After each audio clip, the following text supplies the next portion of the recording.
Buenos días, buenas tardes, buenas noches, según la geografía de cada quien.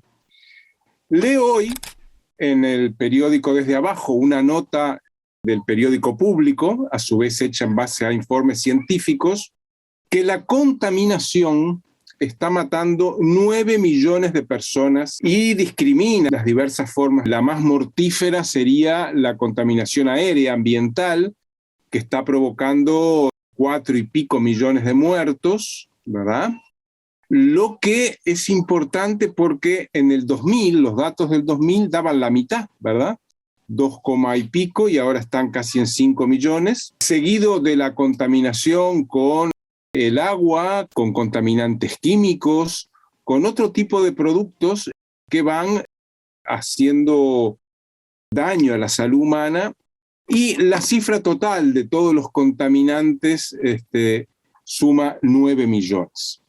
Me parece que esto es mucho, pero más grave aún son los elementos que uno va viendo y va desgranando a partir de ese momento. Es importante que la inmensa mayoría de quienes mueren por contaminación son sectores populares, ¿verdad? O bien porque el lugar donde viven geográficamente está muy deteriorado, en lugares donde se vierten residuos tóxicos, o bien cerca de fábricas muy contaminantes, o bien en ciudades o en barrios que tienen los mayores niveles de contaminación. Esto no es sorprendente, pero sí es preocupante. Y además de esos 9 millones de muertos, es una cifra importante que contrasta con las cifras que se han dado sobre la pandemia, ¿verdad? De coronavirus, 5 millones de muertos en 2 años. Ahora se dice que son más. Lo que quiero decir esto, más allá del baile de cifras, es por qué ciertas afecciones como el coronavirus merecen una cobertura mediática fenomenal, justificada en alguna medida, porque la muerte de seres humanos es un hecho muy grave, pero además porque casualmente en algunas afecciones hay vacunas y para la contaminación no hay vacunas, evidentemente, ¿verdad? Entonces estamos en situaciones en las cuales una misma gravedad de afección recibe coberturas muy distintas. Sin poner en marcha el sospechómetro, ¿verdad? Uno sí tiene que preguntarse, bueno, primero, la gravedad, el deterioro de la salud humana, que es muy importante en el planeta hoy, el deterioro de la salud humana de las poblaciones más vulnerables, sectores populares, niños y niñas, los pobres, sobre todo urbanos y periurbanos, que es donde está el grueso de la contaminación. ¿Qué planes hay para ellos? ¿Qué planes hay para revertir estos niveles que además, según los propios datos que hemos recogido, que vienen, como dije, desde abajo hoy, hay un crecimiento exponencial en los últimos 20 años?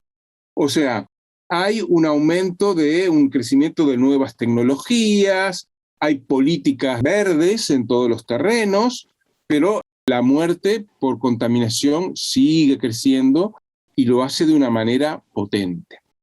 Antes de llegar incluso a esto que mencionaba, comparando con otras afecciones, 9 millones de muertos por contaminación me parece que es una cifra escandalosa, tremenda, pero además, unido a eso, son un tipo de afecciones para las cuales no hay políticas.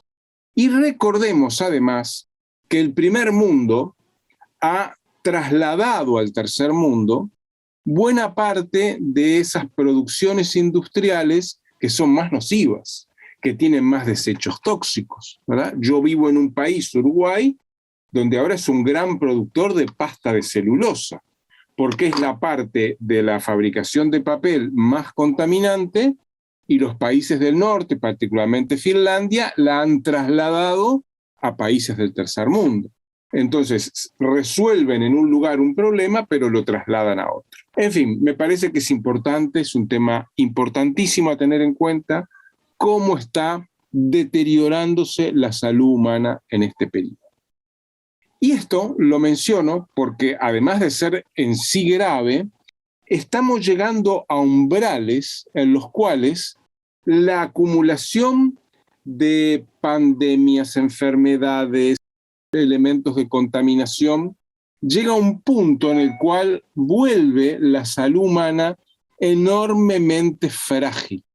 Y esa fragilización del sistema de salud, unido a sistemas sanitarios cada vez menos potentes, menos adecuados a las necesidades de la población, nos está colocando como especie, como seres humanos, como población del mundo y en particular del mundo pobre, en situaciones de enorme vulnerabilidad que pueden llegar a provocar situaciones de colapso sanitario. Entonces, el dato de los 9 millones de muertos anuales por contaminación, sabiendo que la mitad por lo menos o más es contaminación aérea, ¿verdad? Esos sombreros grises que se instalan sobre las ciudades por la contaminación fabril, la contaminación de los vehículos, etcétera, en un periodo en el que se empieza a hablar ya desde hace un tiempo de salir de la civilización de los hidrocarburos, estamos en un mundo en el cual se mueven dos velocidades. Algunos países están pudiendo mejorar la calidad de vida y del aire de las poblaciones y en otros no. Entonces simplemente es una reflexión de alerta de que esta situación de permanente empeoramiento de la salud de la población puede llegar a generar cuellos de botella, colapsos, situaciones enormemente graves, porque además en este momento, y lo dicen todos los organismos internacionales, estamos ante una más que probable situación de falta de alimentos en el mundo, ¿verdad? De hambrunas generalizadas. En poblaciones que ya vienen tocadas con todos estos elementos que han deteriorado su nivel de salud, bueno, la situación puede llegar a ser directamente explosiva. Muchas gracias. No olviden nuestros recomendados de la semana. Adquiéralos en nuestra oficina física o en nuestra librería virtual.